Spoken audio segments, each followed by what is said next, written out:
Welcome to Tom Road Smart Camp. And I'm sitting here with Ric Diez. Hi, Tom. Not Diaz, Nope. Diez. So, did I Yes. pronounce it properly? Diaz. Yeah, pretty good. Yeah, Pretty good. okay. And now you just got done doing, you're from Spain, you live in Brussels. We Yes. met in Belgium. We'll get to all that in a second. But you just performed to probably the most amount of people you've ever performed to in your life, right? Yeah, and most likely for Like, a long while as well. like I think because you just did the Kill Tony for the Netflix is a Joke Festival at the Kia Forum, which is the LA Forum, and that's where the Lakers played. Led Zeppelin played there. You name it. Elvis Presley. Who? You name it. They had a Yeah. whole wall of names. It was just I like, mean, just yeah, I saw Post Malone there yeah. 2 years ago, and he was like one of the judges, He right? was one of the guests. Yeah, he was one of the guests. So, how did it feel performing to that many people? Because I think 20,000 people is the most I've ever performed to. So how many people were there? Slightly less, but I think, yeah, between 15, 17. Okay. I don't know the exact number. I don't know the number. But Okay. around So that. Because they had to section off part of the forum to put the stage on. yeah. But everything else plus the floor was, yeah, it was wild. It was bizarre. I So how got did you feel? Were you like shitting in your pants? well, I got there early. Toured the whole venue to feel comfortable with it, to know where everything was. Saw the well, I would say the room, the arena before they put the chairs on, Yeah. and So you saw them setting up the chairs and I saw everything. them setting up the You chairs got and there everything. really early. Yeah, that's how I like to do it. I like to get up there early. Um, and as the chairs started to fill up, I started to understand what was going to happen. But when it was full, it was very intimidating. Mostly, I was shitting my pants, but not because of the amount of people, but because they were consistently booing almost everybody that was going on No shit. stage. So it was pretty vicious. It was It was like vicious. the old Harlem evening at the Apollos when they would like boo comedians. I mean, I've heard about those legends, but Yeah. I haven't seen it. Yeah. So were they like, because I did it years ago, Yeah.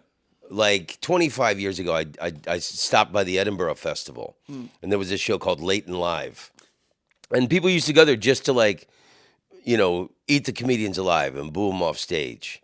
And That's it how was it it, felt. it was some night where it was like all American comedians, and this was like during the I think the first Iraq War, and they were this audience was really vicious. Wow. And I went out there really cocky, and I was drunk, and I was like, "They're gonna love me," and Oh it yeah. was there was no winning that audience over. So was it like that? Was it just like very pugilistic? And did you feel like um, a gladiator going into the Colosseum to fight the lions? I don't know that I would call myself a gladiator at any point in time, but I did feel like I was up for. I mean, I was there in all for all uh, practical Or- effect terms. I was there for a battle because I was battling this other comedian.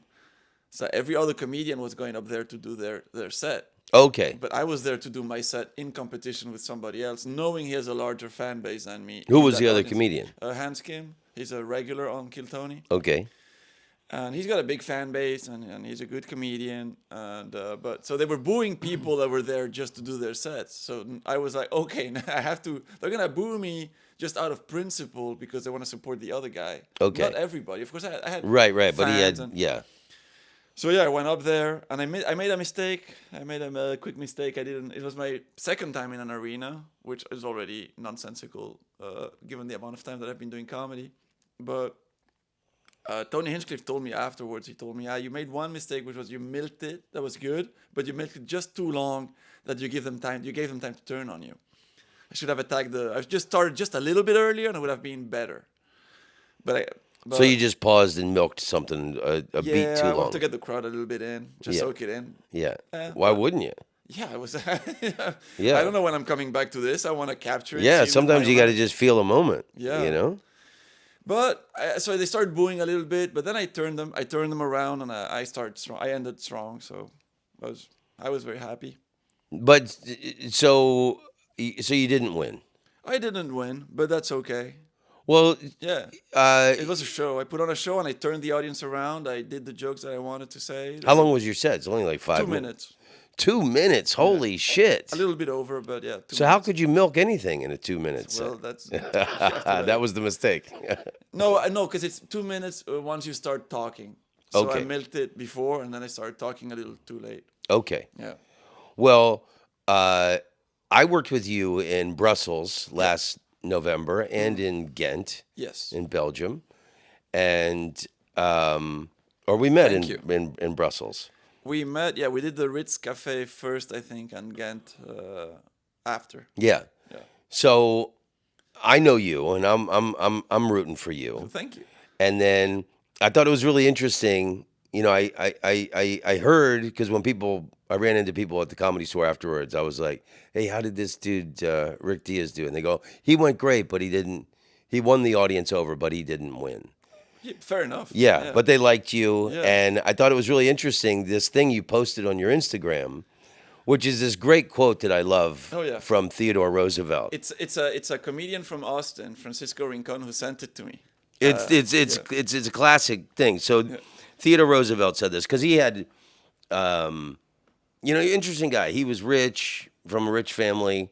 He had a lot of health problems, and then he turned himself into like a man's man. He moved to like North Dakota and started like herding and being a cowboy and just did all this like tough guy shit that he never was supposed to do. But he was constantly criticized and bad press and all this shit. So this is a really beautiful quote. It's called "The Man in the Arena."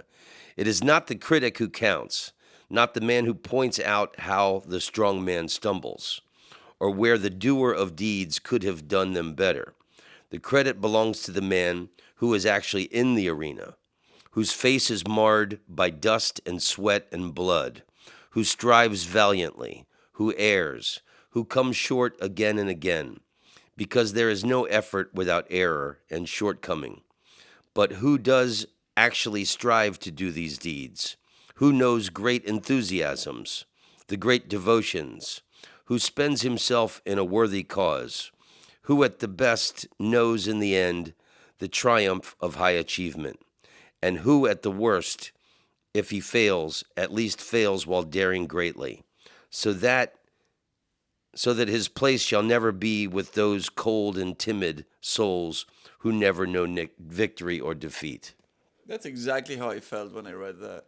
I mean, besides the blood, of But course. exactly, all these people But yeah, criticizing and making shitty comments yeah, online, it's like people would never know what it's like. I mean, even just to do an open mic night, yeah, exactly. some people aren't brave enough. But Yeah, to go on Kill Tony at the fucking Kia Forum during yeah. the Netflix's Joke Fest. During Netflix is a joke in LA at the LA Forum, coming up on my 5th year of comedy. Wow. And so I was knowing that I'm complete underdog and I'm gonna probably lose and get booed. I was still proud to get up there and do a decent set and turn them around. And your style, Yeah. there's not many comics that do like one-liners and stuff. No. And I love one-liners. Yes, you do. And I would think your style would fit perfectly in that format. It does. That's why I ended up doing very well on it. Yeah. Because Because I mean, who can tell a story in 2 minutes?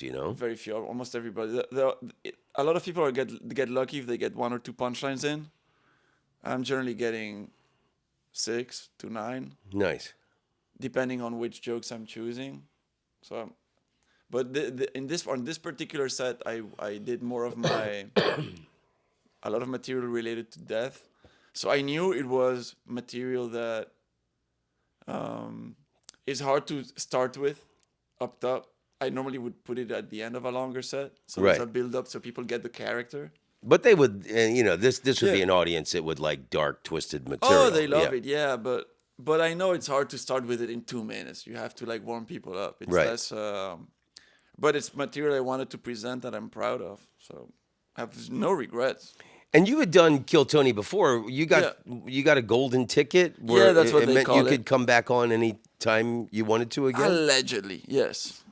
And did you use that golden ticket to get on this? No, because I put my golden ticket on the line at the New Year's Eve show against Hanskin. We did the first match there, and I lost. So I lost my golden ticket. But then I lost as per the rules of that battle. But everybody on the panel not everybody, but almost everybody and the crowd knew actually I had won. I had done a much better set. But they just cheered for Hans, and the rule was who gets the loudest cheer. Okay. But because he had the fan base, they just cheered for him super loud.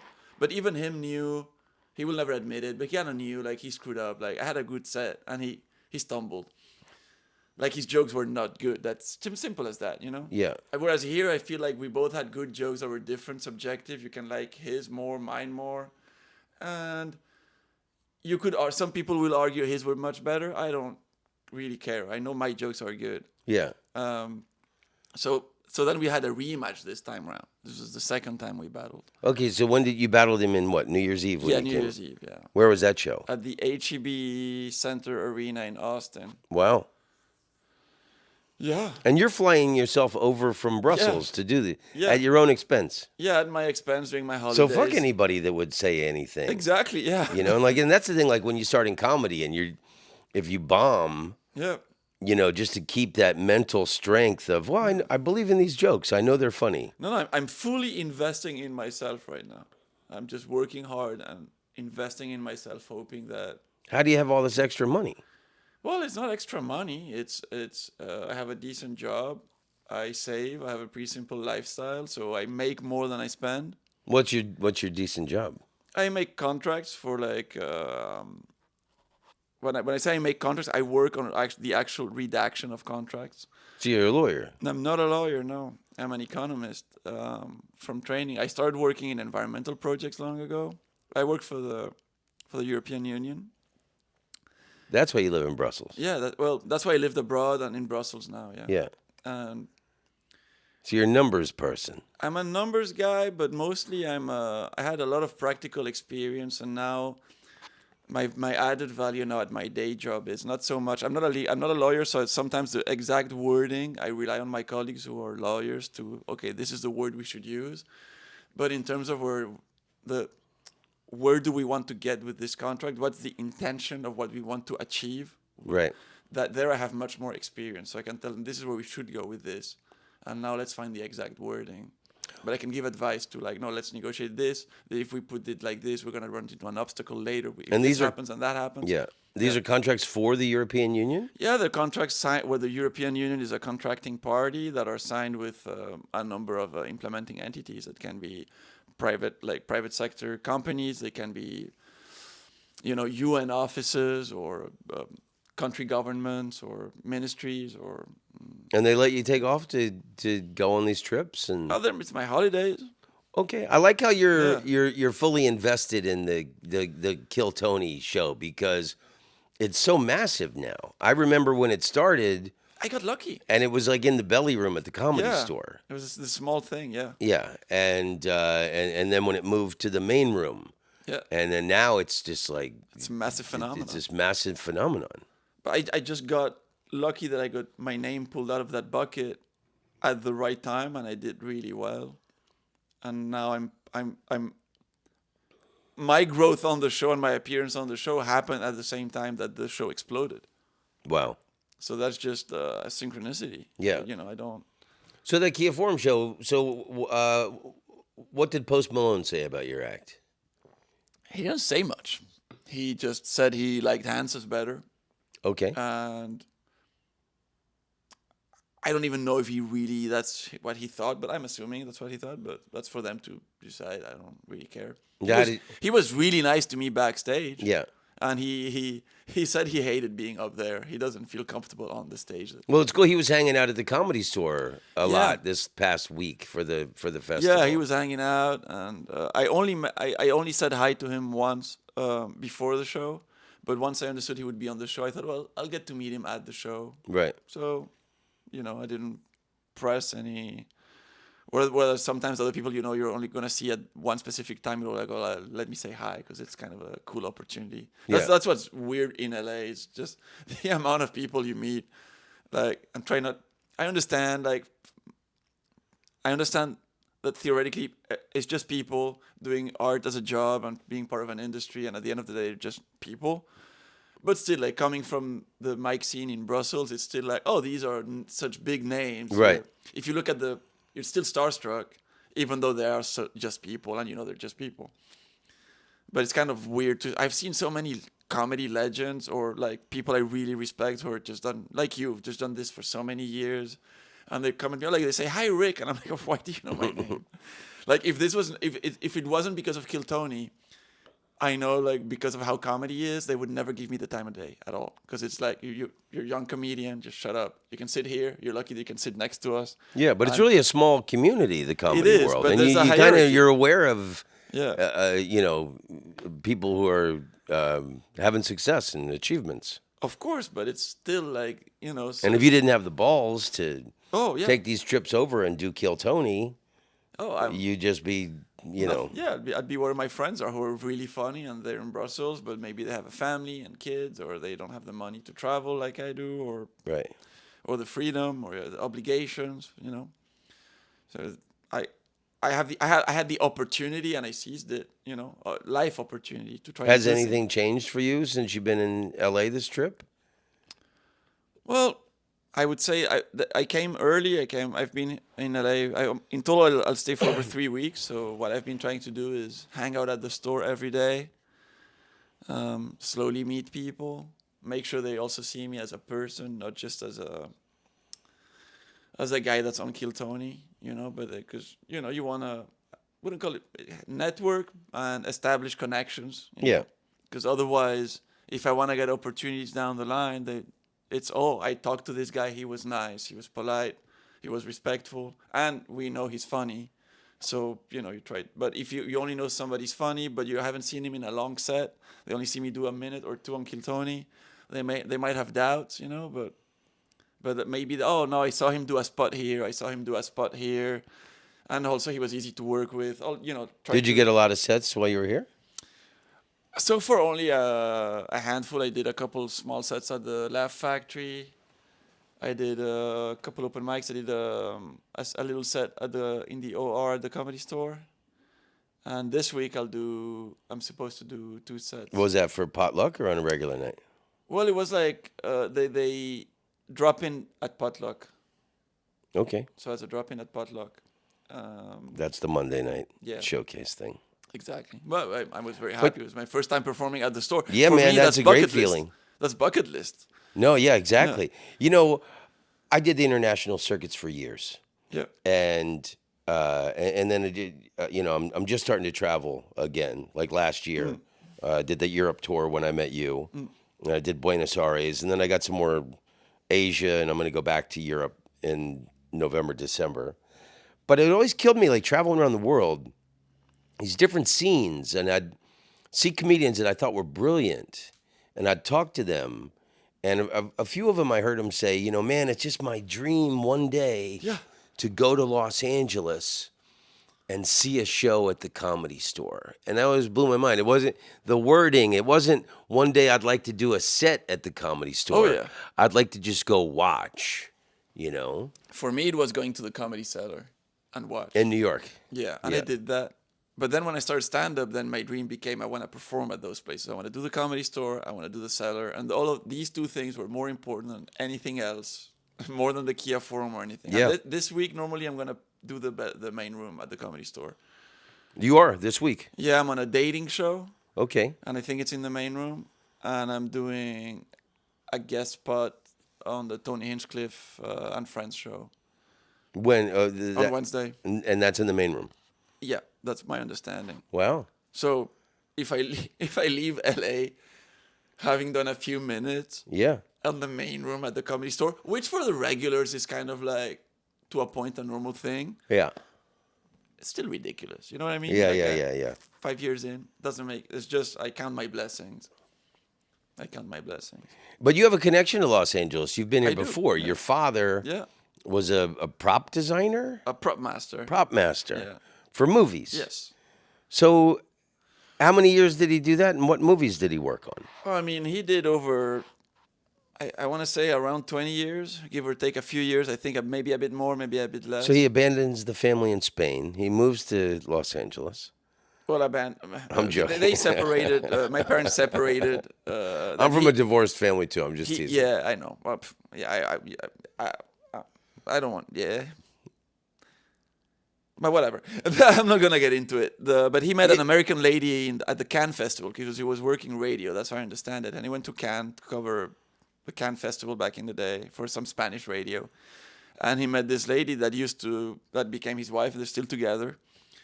And she worked, I think, at the time. I don't know if she was already employed by them, but she was working. She worked for Canon Films. Oh, The the Menahem Golan was his name. I think the guy that owned Canon Films. No, not wow. the cameras. They had They this had a film double division. N. No, it's a completely different thing. It was an Israeli company that were funding a lot of movies, like Chuck Norris movies. Cool.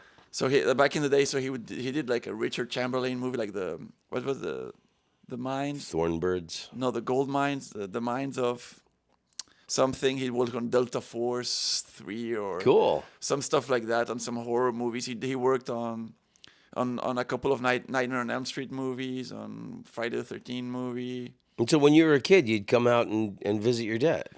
Well, I had to travel. I had to be 12 years old to be allowed to travel as an unaccompanied minor. Right. So I think I came over the first time when I was 12 or 13, like in 91. I think was the first year I came in. So, what were your impressions of LA coming here as a kid? As a kid in the 90s, Yeah. it was like coming to just live the dream. Now travel has been Landed. democratized. Yeah. Flight prices have gone down. A lot of people travel. But back in the day, my friends were like, "What?" I would go to the movies here and see movies that back in the day would take 1 to 2 years to get on the screens in Europe, because that's how long it took them to process the rights and the payments and the subtitles and the dubbing and all this. So I would come to here, then watch movies, and all my friends were jealous, you know. And I would buy clothes that were not available in Europe. Now everything is for sale everywhere now. Right. But back in the day, it was just like coming to the future.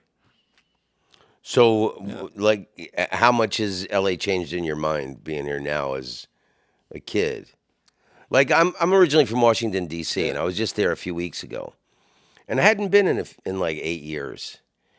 But I get this like memory when I'm driving around DC. Just I Yeah. get this kind of feeling like I had when I was a kid. Like, oh, I remember that very well, and I remember. I feel like a lot of parts haven't changed that much. Of course, there's downtown. Some buildings have been built, and but my dad really showed me the underbelly of the city. He even drove me through Skid Row. Like he showed me everything, you know. He showed you the dirty He parts. showed, yeah. I mean, he made sure I knew. He took me, to all the Mexican neighborhoods, to the. I mean, if bullets were gonna fly, he wouldn't drive me to those neighborhoods. But like he really showed me the entire town. So Yeah. so it feels kind of the same, but just restaurants have changed, or like if you walk around Melrose, I feel it has a different energy than it used to.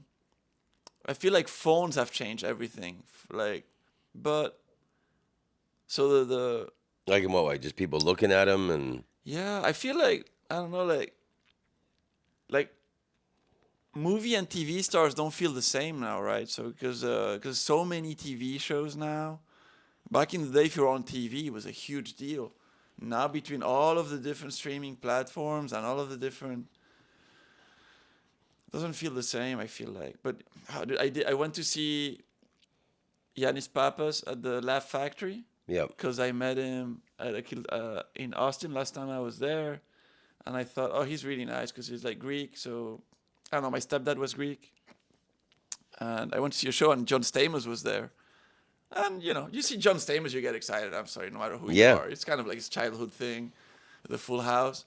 And I was like, oh, that's cool. That LA hasn't changed in that sense. That you can still see people that just blow your mind, but I don't know. It feels like it's. I don't see it as a child now. As I see it as a grown up. So a little bit of the magic has disappeared. Let's say. Okay. And where are you from in Spain? Born in Madrid. Okay. but with ties to the Basque country in the north and to to Catalonia in northeast. So you speak Catalans? I speak Catalan, yeah, but I'd never had classes. I don't speak it very well, but I understand most of it, and I can defend myself if I have to. Defend I yourself. mean, linguistically, like if I have to communicate with someone that only speaks Catalan, I'm gonna make myself. I can speak it, Well, but where did you grow up in Spain? well, I grew up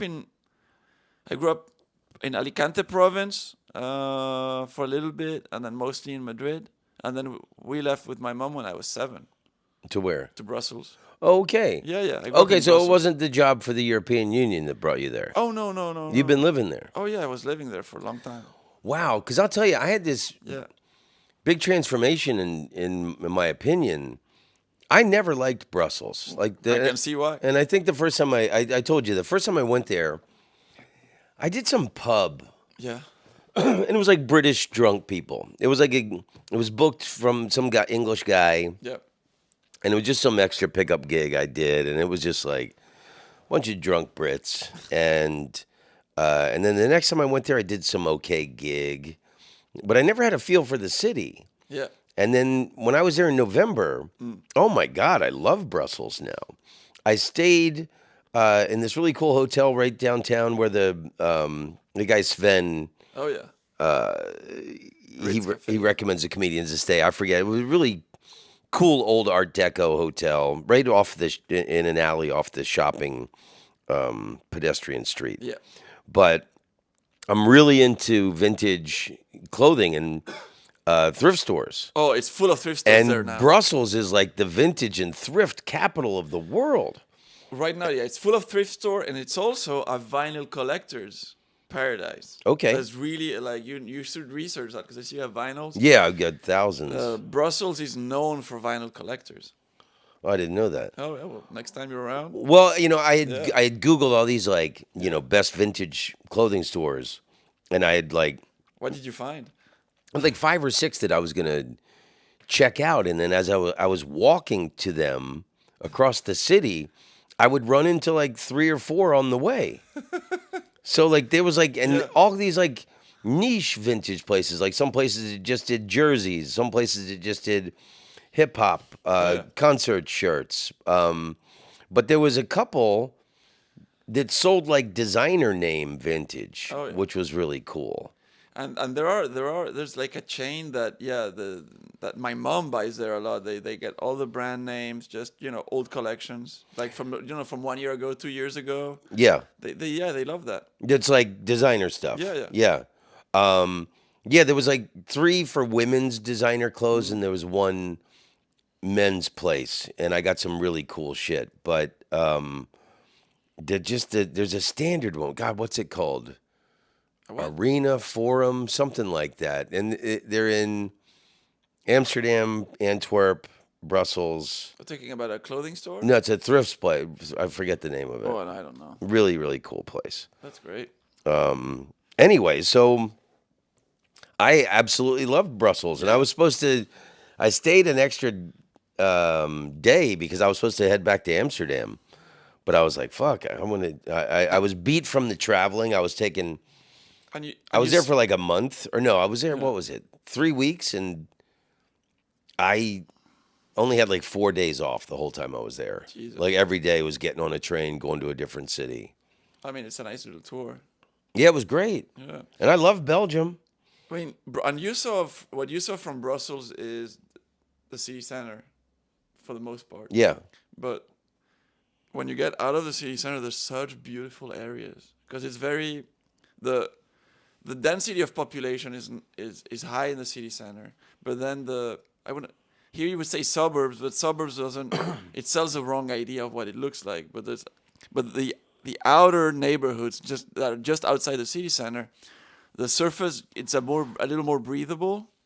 It's full of trees. There's parks, forest. It's gorgeous. If it's not raining, even if it's raining, but like it's just gorgeous and it's quiet. It's full of Art Deco houses, Art Nouveau houses. yeah. Beautiful architecture all around the city if you look for it. And it's still affordable compared to Paris or London Yeah. or So Well, I'm very pro Belgium, oh yeah, and I love Ghent and Antwerp, yeah. and I could live in either one of those cities. Antwerp is beautiful. Beautiful, great It's city. absolutely beautiful. It's like feels like a little village. It's so It does, small. but it's gorgeous. The houses are gorgeous. Yeah, and I don't understand Yeah, how, two world wars and Belgium was like because they surrendered immediately. was the front, but how Antwerp survived without getting No, because they had some. the big battles were in the Ardennes, that's all the way east in the mountains, like mount Yeah. at most. It's like mountainy area on the east of Belgium near the border with Germany, but Belgium pretty much surrendered. So I don't know the whole history But the of it. Battle of the Bulge was all the armies Yeah, but there's facing almost each other. nothing there. It's almost countryside with a few houses and all of that. If you go there now, a lot of it is new construction. So I don't know what was there before. Yeah. But the But capitals like were. Rotterdam was decimated. Yeah, Rotterdam used to look like Amsterdam. I have a joke. And just to make a point, Yeah. Hitler just destroyed the city. Yeah, I don't know what they did with Brussels, So I'm but surprised that, I know Brussels took a big whack. I'm I don't just, know. Maybe they paid them off. Yeah, who knows? Like they had so much money back in the day with the Congo, yeah. all the exploitation they did in Ah, the center of Africa, yeah. that maybe they paid them off not to like, hey, we'll surrender. Here's some money. Just come. I don't know. I'm assuming. Were you going to say a joke about Rotterdam? I have this joke about Rotterdam when I perform because I go there all the time. Yeah. I go. I'm like a club Hauk in Rotterdam. Love that room. Yeah, they made me a paid regular there. Oh, wow. Yeah, I think I'm like the first. Yeah, like I've just been named a regular. I think I'm the only non-Dutch speaker who's a regular at that club now. So I'm very proud and happy, and they're so nice. Marcel Haug is so nice. Such a great guy. Yeah, And that club is so cool. Right on the river. yeah, And it's got a great view of the yeah. Erasmus Two perfect Bridge. rooms, good staff, well coordinated. They record everything. It's just easy. Yeah. But yeah, because I had the joke of like that I understand that during the World War II the Nazis destroyed all of Rotterdam, and that's why they had to rebuild everything. But apparently the Nazis also killed all of the architects because it's like it's so horrible. I don't know why it's so ugly. It's mind blowing to me. Yeah. There's a bit of an old part that's charming still, but overall, it's like, why did you just? It's just so. It's all modern stuff. It's just cubes with no personality. Rotterdam South is pretty cool. That used to be Yeah. pretty ghetto. Oh yeah, I'm sure. My ex-wife is from Rotterdam Oh, is South. she okay? And now it's like the coolest part of Rotterdam. All kinds of cool shit is there. It's funny. Like my best friend's wife is also from Rotterdam. So it was funny to me that they left Rotterdam, and then now I'm going to Rotterdam more than them. So it's funny to me. That's funny. So, how does a guy from Spain growing up in Brussels fall in love with stand-up comedy? Well, because of my dad. No, because of two things. My dad, not my dad directly and indirectly, because he wasn't a stand-up fan; he was a comedy fan. He was addicted to SNL. He would watch SNL religiously, but then also because of Seinfeld. The sitcom. Yeah, the sitcom. Because at the end of Seinfeld, I would watch that in Europe, and at the end there was always a little scene of Jerry Seinfeld doing stand-up at the cellar. So and I was always like, what? And so I understood. Oh, that's what stand-up is. And then Yeah. I don't know what came out first or the timing of it because all memories kind of blend in. But the first time I came to LA, I still remember my dad putting Louis Black on TV, and he had a show, and I thought Louis Black was fantastic. I was like, oh wow, what is that? So from then, like between all those, So it was the Lewis Black special that yeah, put it's you one over of the them top. where he was talking about slitting his veins open to see some color when he was in Boston because of the weather. That struck a chord because the weather's terrible in Brussels. Yeah. And I was like, oh, wow. And as a kid, it just blew my mind. And then I just started following stand-up. I knew what it was. And of course, in Brussels on TV, they wouldn't show much, but I knew what it was. And then when the moment I could watch it or see more of it, I got interested. So you started doing open mic nights in little like cafes and bars in Brussels? No, I started when I was living in Asia. I've started stand-up at 42, How old are you now? 47. Okay. Yeah, yeah. So where were you living in Asia? For my job, yeah, I got a job in. Where? I mean, I traveled, so I did I did 3 countries in Asia. I did Laos, China, and Thailand. Like 11, 12 years total. Oh yeah, did we talk about it? Yeah, So you played that club in Bangkok? yeah. I played all the clubs in Bangkok. Yeah, Yeah, that's where I started. Yeah, I did a workshop, then I did some open mics, and then I got in the scene with Chris Wagoda. with Chris Wagoda. Yeah. I might go over there in August. I Well, haven't have been in a fun. while. Yeah, there's a he still has a room, and there's another new room He's that got a have room in opened up. Chiang Mai now. Sorry? He has a room in Chiang Mai Oh now. yeah, he wanted to do that for a while. So Yeah. No, there's so he's got that room on Sukhumvit, and then other buddies of mine have opened up a room on the Khao San Road. It's called Khao San Comedy Joint. okay, Yeah. yeah, and Brian Aylward has a club there too, right? No, he performs at that club. That's the point. See, he's been doing a residency there. Oh, at the one you just mentioned. Yeah. Okay, Yeah.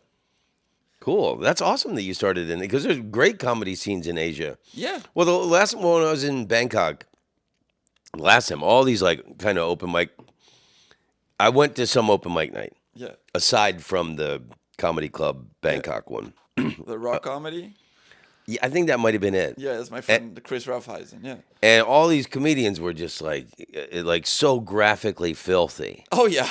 And every one of them talked about like getting hookers and stuff. I'm like, Jesus, is there any other experience? I mean, I was on that stage and I wasn't talking about that. There's other, there are comedians who are not talking about it, and, Yeah. and it's a constant struggle of like, come on, guys, we need to evolve this scene. To Yeah, move past yeah, yeah, this. yeah. Because it was a pretty horrible open Yeah, mic yeah, night. yeah, yeah. It was like I would say that's one of the worst open mic nights I've ever seen. Probably, but And it's like, but there's a freedom on the other hand. It's like, yeah, it's terrible, but on the other hand, we can just learn like without being canceled. You can say something terrible. And people are gonna be like, "Hey, man, come on, like, make an effort." But they're still gonna let you back next week. It's not gonna be you're banned or whatever. Yeah, it's yeah, kind of yeah. like we're gonna get canceled, and nobody cares. It's like, okay, no, we what we want is to attract an audience. So like, please, like, don't alienate the few people that are coming. yeah, By being too graphically disgusting. yeah. But it's getting much better, I think, over time. I mean, I haven't been there in 10 years or Well, let something. me know how it is. Yeah, and then that was just like, Yeah. so some comedians took me to the open mic night. Of course. Yeah. And they were like, do you want to do a set? And after I watched like 10 minutes, I was like, nah, I think I'll just pass. Well, they were very happy. One story they were telling me, what was his name? They're gonna kill me for forgetting. But one day, Burroughs. I got it. Anyway, one big comedian passed by, dropped by, saying he wasn't even doing a set at Wagoda's. I think he was just in town for tourism, Yeah. and he just wanted to do a set or something, and he showed up at that open mic, and they were all, and the guy that was at the back was like waving like to the guy on stage, like, get off stage, like, get out. He Yeah. wants to do a set, and the guy was just like not noticing what was happening. It was very funny. Was it Hannibal Buress? Yes, Hannibal Buress. Yeah. Exactly. Thank you. Yeah. Hannibal Buress was there, and then my buddies were just like, he wants to do a set, just get off. The guy wasn't, he didn't understand. He couldn't see. Yeah. You know. Because the Comedy Club Bangkok that Chris Pagoda has, way before he ever had that, there was a great Asia tour booked out of London. I'm It was sure. his Hong Kong tour. Oh. And then you would also do Shanghai and Bangkok Oh, cool. and Singapore. A couple, it would change sometimes, but. And that was like a really, and that room was just like a perfect room for comedy. It's a perfect room for comedy, and I've also seen that they had a And it was very always like, old- it was always really intelligent expatriates that were yeah. living and working there. Yeah, and they had an old theater that just closed. I heard, like, cinema theater. I saw Jim Gaffigan there. I saw Jim Jeffries there. Well, And now they were starting to bring, right before COVID, I saw Dave Chappelle at a big venue. in Bangkok. Yeah. Yeah, he came to Bangkok with Michelle Fox. And then somebody else, like Isla Schlesinger, was supposed to come, but then COVID hit, and then her gig got canceled. Wow. But Eliza. Eliza Eliza, Schlesinger. yeah. She's great. No, she's great. We're She's excited. brilliant. I had Always- tickets. I had tickets to see her. Okay. Yeah, but well, it got canceled. No, they were booking big acts to Bangkok because they have this live Live Nation venue with like thousands of seats, like at least 2,000-3,000 minimum. Okay, well. Yeah, So you've only been on stand up 5 years, but in June, 5 years. that's incredible. Yeah, And you started in Asia. yeah. You're Doing these open mics that living you in saw. Brussels, Yeah, and you've been crushing it in the States on Kill Tony. So I think you're doing pretty damn good at 5 years. I've done incredibly good. I've done unreasonably good. What's the best advice anyone's ever given you as a comedian? Ooh, very good question. Maybe it's Brian Award gave me good advice at the beginning. He was like, he told me it took me 5 years to learn to be comfortable on stage. Me too. Yeah, also. So it was just write and just try to be funny. Don't worry about trying to talk about your life story, your political opinions. Just try to be funny on stage and then figure it out. Be Yeah. patient.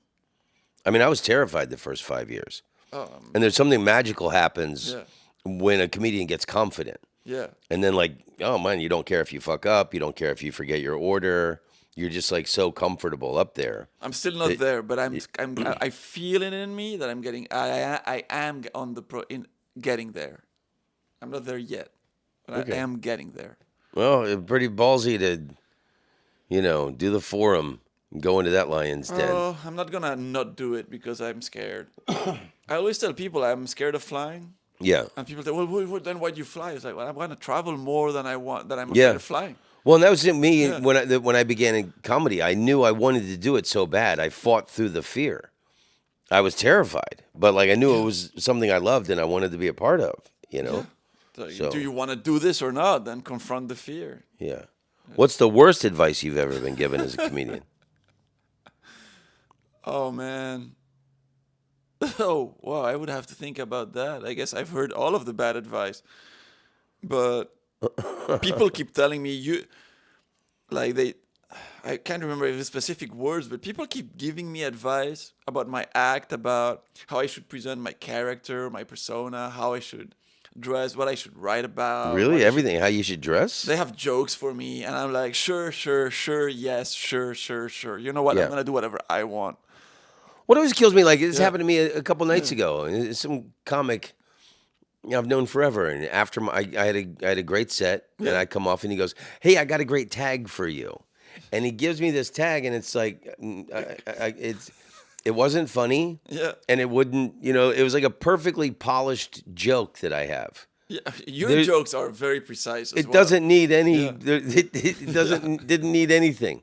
It was perfect the way it is. And this guy's like, what? It's basically saying, what if you made it unfunnier by adding this? I feel like it's people's insecurities.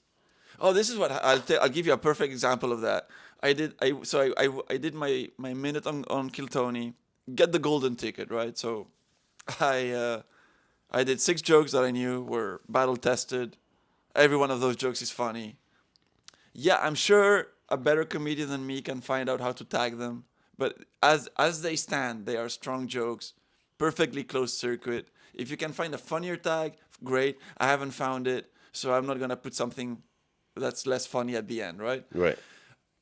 And I crush it so hard that I get a standing ovation at Mothership in Austin. Wow. Standing ovation from Tony Hinchcliffe, they all stood up, right? It's like, I'm getting a standing ovation, crushed it, get a golden ticket.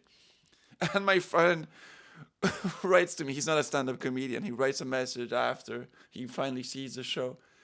And he gave me advice one by one on every joke, telling me how each of those jokes could be better. No. Yeah, joke number 1, why don't you do this? Joke number 2, like... And you killed it, and you get a golden ticket. Yeah, And then, yeah. I was like, I can't. What am I supposed to do with you? I didn't even respond. I said, oh, thank you, Yeah. because I'm not gonna get into a fight or whatever. I'm Yeah, not gonna, yeah, But it's yeah. the delusion. Yeah. The delusion. People are just delusional. Why don't you do this? It's like, Delulu. I just got myself to the forum. I'm not saying I'm good, but I'm doing whatever I'm doing is working for me. Yeah. I'm figuring things out as I go, but just leave me alone. Yeah. I listen to older comedians, like when Tony told me, "You milked it for too long." Yeah. It's like, oh, okay. And he told me after, it's like, normally comedians get that experience because they're opening for somebody else or they're touring, they're featuring, Yeah. and they get that experience on the road. Obviously, I'm thrown to the wolves, just like go and figure it out. But so that's proper advice. I take note. I will not make that mistake again. Yeah. Um, I asked, I saw Andrew Schultz, and he had done the forum a few weeks ago. So I asked him how was it in that arena, and about his experience, and he told me, of course, other comedians tell me the same thing. Just try to be funny, say what you think is funny. Yeah. But I was telling him, I'm doubting my set. I'm doubting my set. I don't know if I should say this joke or this joke or this joke. And he was like, say the ones that you find are funny, because at the end of the day, you wanna. And you know what? The jokes I chose, I have no regrets, because I followed that small advice. Yeah. I know they're funny jokes that are funny to me, so I know I represented my act well because I represented what I think is funny. Yeah. So I didn't sold my soul saying a joke that might be catered to the audience more, but then it doesn't really represent my act. Yeah. It doesn't represent what I want to show. So I'm very proud. So that was good advice That is really good advice. from somebody who just did that venue. Yeah. If it's somebody that's in a club, say just to be like, just have fun. I was like, Yeah. what am I supposed to do with that?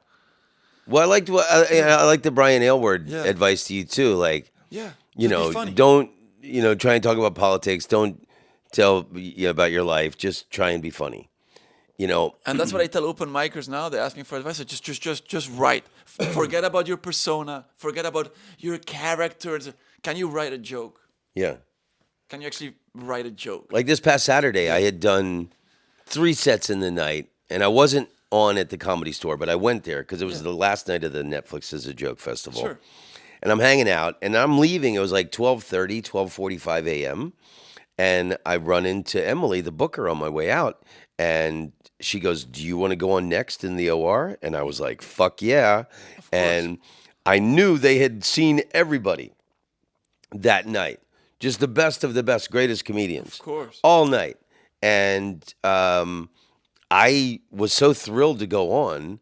I just was like Tigger bouncing. I was so happy, and in my mind, the set list that I did was just all the shit that I think is the funniest stuff Yeah. that I'm doing. I didn't like try and structure anything. I was just like, this. I think this is one of my best jokes. This is one of my best jokes, and you know, I like when you can see someone on stage enjoy and someone who really is having a good time up there.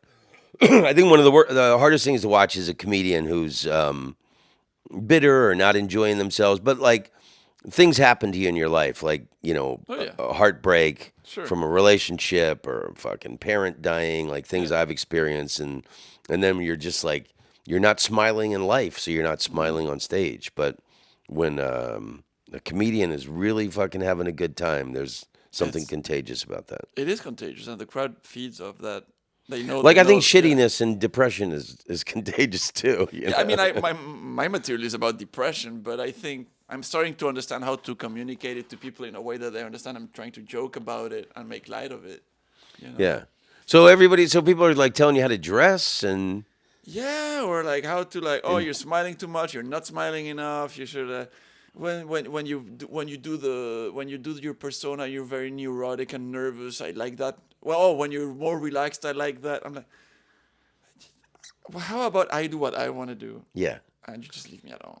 yeah, And then if it takes me longer because I didn't follow your advice, so be it. I'm letting the crowds let me know, not other comedians.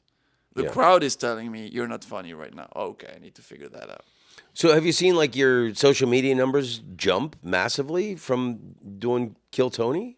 I mean, And do you think from the forum show so far, I no, but maybe when the Okay. episode goes online for free, then maybe yes. Because I'm assuming the people that paid for the pay-per-view yeah, already know who I am because they're fans of the show. yeah, So they already made a decision before watching that to follow me or not follow me, right? yeah. But when they go on YouTube, then there's always some new people, right, that see you. So I mean, are you getting a big enough name to tour in Europe and sell tickets? In Europe, it's hard because Kill Tony is not popular enough in Europe yet. I get recognized all over Europe because of Kill Tony. Yeah. But is it enough to sell big venues out? Not yet. Not yet. I need to get my name out there. Well, what's your next step? You just working on developing a strong hour? Well, yes, I'm working on developing an hour. Well, I'm working on developing an hour, and then hopefully a strong hour. I don't have an hour yet. I'm on stage for an hour, and if it's a Kill Tony fan base, it's easy because I can do a Q&A, and that Mm. can last 15, 20 minutes, and we're just having fun, like the best fun. Like I've had some Q&As are just gone. It's just the most fun I've had on stage, and they know I answer everything honestly, and I shit on them, and it's a good conversation. Yeah, Um, but as a one-liner guy, I try to break things up a little bit with crowd work, just to change the pace from time to time, yeah. because otherwise it's too much. What is your most favorable opinion and your most critical opinion of the United States? Just like the country and the culture, With regards to not like stand-up or in no, no, just general, like the culture, not politics or anything like that. Just the people. what I like about the U.S. is somehow everyone I meet is curious to know me. So they have a curiosity for people that appear in their lives. They're like, who are you? Oh, where are you from? And like, they have no obligation to ask me anything. But a lot of people are just it's a welcoming culture I would say in general. Right. And I've traveled to for tourism, not for comedy, but I've done 27 states, and I feel like people have been nice all over the place. I like the food. I like the fact that America is not afraid of pushing comfort food. I know it creates obesity, but I like the idea that no, we're gonna focus on what's delicious, regardless on whether it's healthy. Yeah. And so all I have to A lot do of is handheld food here. yeah, but all I have to do is just take a small portion of it instead of a massive one. But Yeah. I like the idea that somebody was crazy enough to design this dish. That's so decadent. I find it hilarious and Yeah. positive. Like I try not to eat fast food too Yeah. much, but like, man, there's places in LA or in the States where they'll do like a bacon double cheeseburger with like avocado slices on it, like shit like that. It's like, Yeah, let's it's go. so decadent. Yeah. It's what's better than that? Nothing. And I still haven't had a good burger since I'm here. Anyway, I need to fix that. The and the negatives. I feel like there's a. Culture is too polarized. People are finding reasons to fight each other for like, well, you're a Democrat or you're a Republican. It's like, you're just getting all manipulated. Yeah. They're all the same. Nobody cares. It's just about the money. You guys are being conned. Yeah. And but if I tell that to people face to face, they look at me like I'm the one who's stupid. I should realize something. I'm like, no, Right. no, sorry. It's all the same everywhere. Because this I know from my work. I've lived in for years in under dictatorships in countries where it's like or authoritarian regimes. But at the end of the day, We're like China. well, yeah, well, if you Because ask China, you're too young for Franco in Spain. yeah, but I grew up with the stories of my grandparents and my parents, you know. But what I've learned is the base needs of humans in anywhere is the same. Can I feed my family? Am I cool with my friends? Do I have Yeah. on Saturday on the weekends?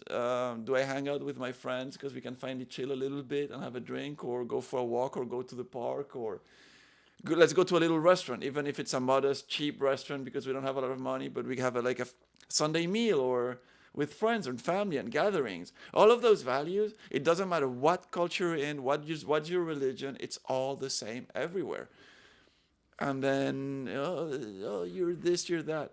No, I like the same things you do. Good food and good connections. So, what is your most favorable and critical opinions of Asia? Oh, interesting. Well, I mean, Thailand and China is pretty Yeah, different. they're very different. If I talk about Thailand, which is like the most recent experience I had, because China now I left in 2018, so it's been 6 years, and China moves so fast that God knows what it's like now. Yeah. Um, but Thailand, I would say what I liked about Thailand is, and I'm not gonna say this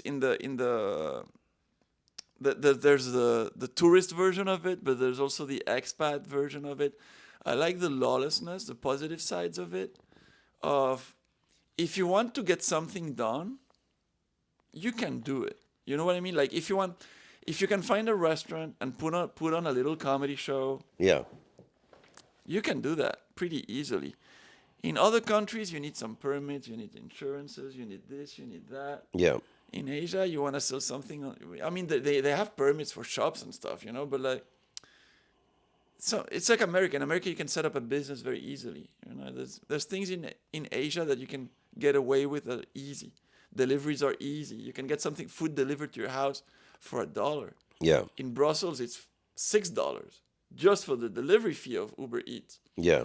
So if I want to order a dish that's $10, I have to pay $16 Right. minimum Why don't you just go get it yourself?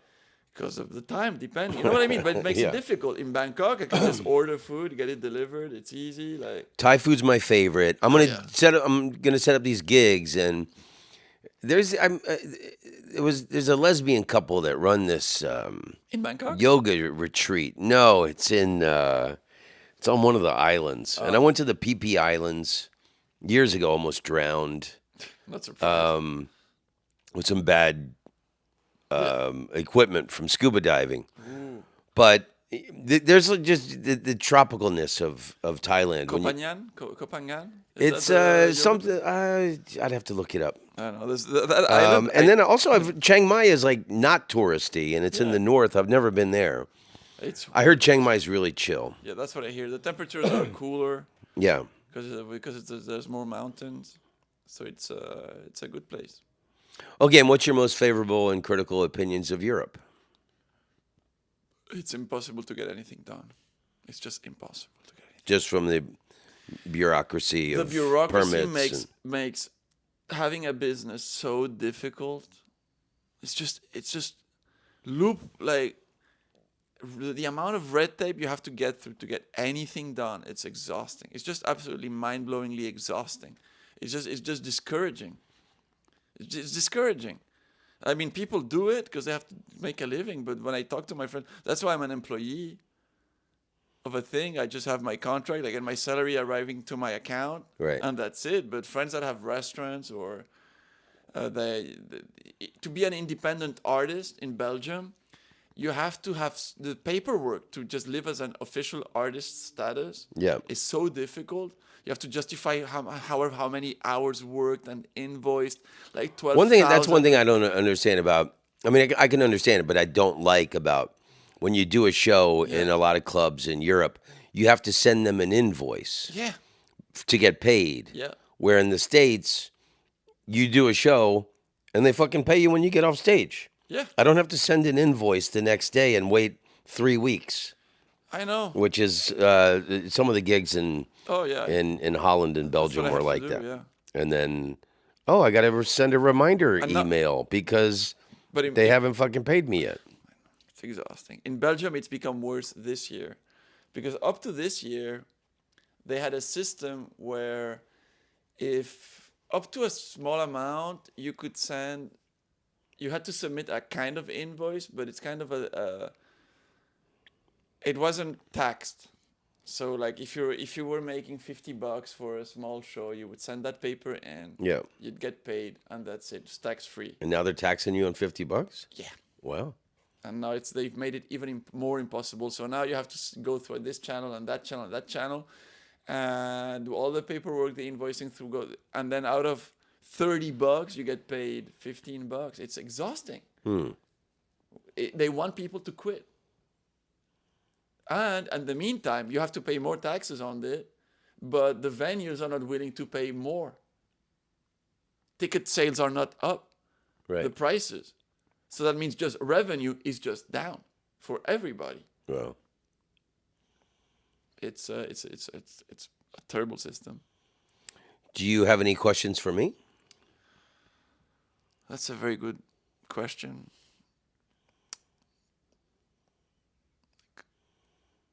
How do I saw the videos you posted recently of like, I don't know if they seem from like early 2000s or Yeah. mid 2000s, Yeah.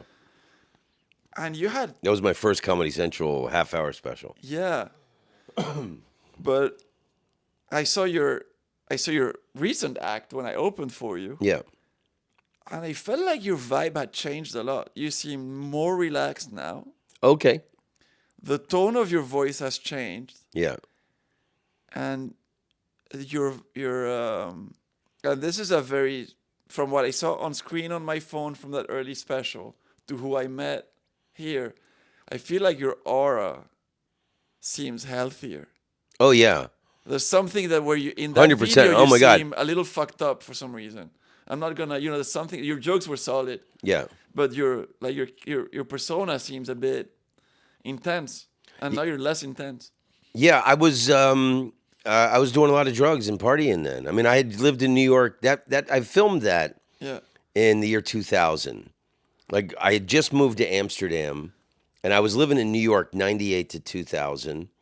I was drinking and like a fish, going to dive bars with Dave Attell. Mitch Hedberg was like one of my best friends during that period. We were doing like a ton of coke and whatever, and great. and the story I always say is I was partying so hard when I lived in New York City. I moved to Amsterdam to bring it down a notch.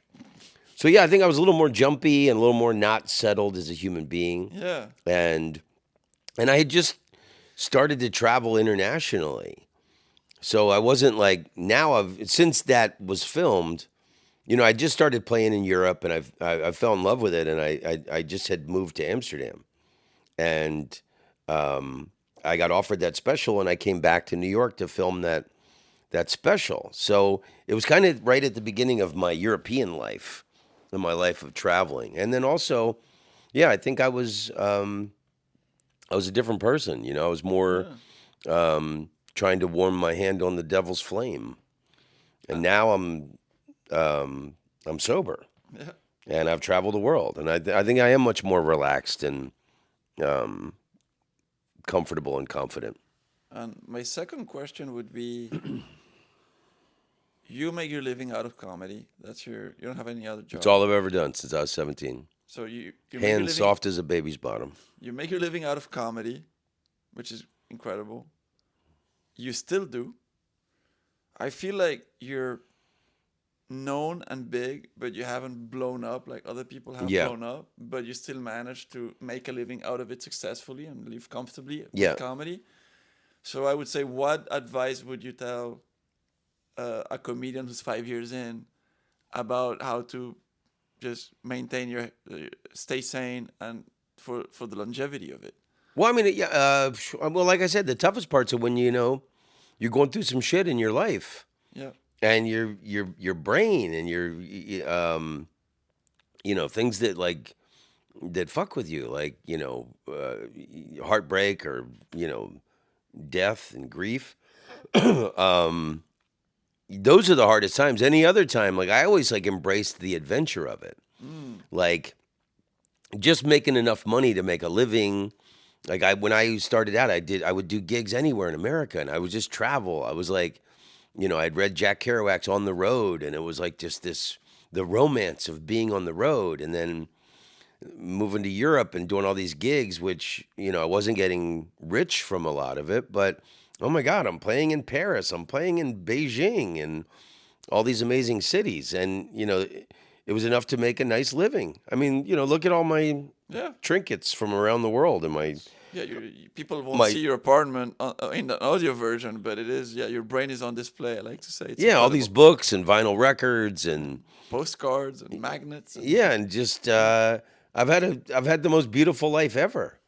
And I would love to break through to be able to make more money and play theaters and stuff like that. But staying grateful for what you have yeah, and not being like a bitter turd and never talking shit about other comedians. I'm never. I always hold my tongue. I don't. I mean, and things change, but especially with like Instagram and social media, you can see a million comedians making more money than you and having great lives. And allegedly, yeah, yeah, so according to what you see on Instagram. yeah, so not being, don't compare yourself to others Mm. and focus on just writing the jokes. Yeah, like so I was talking to some people now because I had some merch for the for the event a little bit, just trying it out.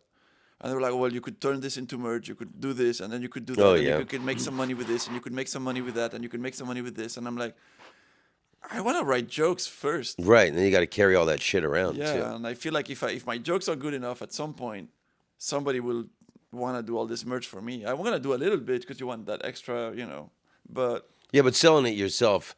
Dana Gould, I don't we were mind. talking about selling merch one Yeah, time, and he said, I saw George Carlin in concert 3 times, yeah. and never once after the show did I see him break a 20. Something about seeing your comedy hero like dig into their pants to get some change for somebody. I thought that was a really interesting thing. That's But I but pulled a I don't mind doing that though. I don't mind getting my hands dirty. Never had a problem with that. okay I'll do what I have to and do. making some money. I hate selling stuff after shows. It would be nice to have someone else do it. I mean, the way I saw it this time was one. I want to build a rapport with the fans. So even if they're not gonna buy anything, just to stay for me to stay there and shake their hands and be Yeah, like, look at them like human beings, yeah, and because they are. I like that I'm too. not. So yeah, of Yeah, course, why not? Who cares? yeah, That's nice. And if you want to support me and buy a little thing, I really appreciate it. yeah, But that doesn't take anything away from the fact that I appreciate that you enjoy my jokes. yeah. Well, I think the main thing is just always, you know, always regenerating and re-energizing that original joy that Yeah. you have of being a comedian. Just doing it for the love of it and the joy. So what do you do to re-energize yourself? Is it the traveling or is it? Get over shit that bothered me in the past. Like now, I'm way past where I was a year ago, Okay. where I was really dealing with a lot of depression and Oh, okay, heartbreak good. last year. Now, yeah, I'd say like last summer I started feeling better. Going to Europe really Helped. helped me because it reminded me, oh, I have this superpower where I can kill in other countries. Yeah.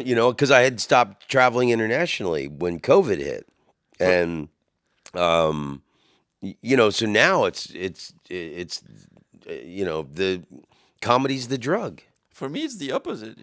What's that? In Brussels, I struggle with Really? comedy in French because I do comedy in French as well, and Wow. the crowds are very sensitive. They're very woke in a bad way. I think woke is a good thing, but they're so sensitive. Oh, he's talking about depression. Are we supposed to laugh about that? I'm like, Right. yeah, but they're young, so they still see life with like this. Oh, everything's gonna be fine, and you're like, Right. you know. But the moment I perform to older crowds in Belgium, I kill, you know. But if I travel to London, London's a shithole. So the whole of England is a shithole, and they know it. I'm not shitting on them. I love going to London, Right. but they have that culture of we live in a shithole. So the moment you talk about depression, everybody relates immediately. Yeah. So I rejuvenate myself. Yeah, killing in other countries, because at home I struggle. It's kind of the same thing. I have to go to where I know my humor is gonna work, Right. but I have to work so hard for that to work in Brussels that I know I'm gonna do really well when I travel Yeah. somehow. Not everywhere, but like if I come to America where there's a long-standing culture of stand-up, or if I come to go to the UK. So you're taking the bullet there so you can Yeah, take feel the bullet. victory other places. Exactly. Yeah. I like that. Yeah, and it's convenient. That means I have to work hard without having to travel, Yeah. so I can work on my jokes, work on my act, and then okay, now when my jokes are this joke is working here. Okay, let's go on Kiltony and do that. Yeah. Well, I'm looking forward to coming back to Europe, man. I hope we get to work together again. Hope so. And if I was swimming in cash, I would get a place in Ghent or Antwerp. Well, I mean, Who knows? do you own this place? No, Okay. no, Well, I'm a renter. if I'm a Yeah, I've always renter too. wanted to be a homeowner, but the toilet broke here the other day, and there's just so much satisfaction in calling the maintenance people and Yeah. going, your toilet is broken, and you need to come fix it. I'm a renter. I I'll, don't. I'll be on the couch eating Doritos while you People know, tell me I'm wasting my money, but when I hear what my friends have to go through that are homeowners, I'm Yeah. like, okay, sure. yeah, yeah, and I think having a kid too, like there's so much that goes with it. Yeah, you have a kid? No, no, no, Oh, no, yeah, no, yeah, I don't. no. Me neither. So just comedy is my baby. Thank Okay, Rick, in closing, do you have any words of wisdom or advice that you'd like to give to the people of the earth? Uh, if you have anger in your heart, try to let it go. That's a good one. That's what I'm trying to do. I still have it, and I'm still every day I try Yeah. to let it go. Yeah, I'm working on that myself. Yeah. All right, Rick. Thanks for being my friend, and long may you run, brother. Thank you so much for having me. Long may you Pleasure. run.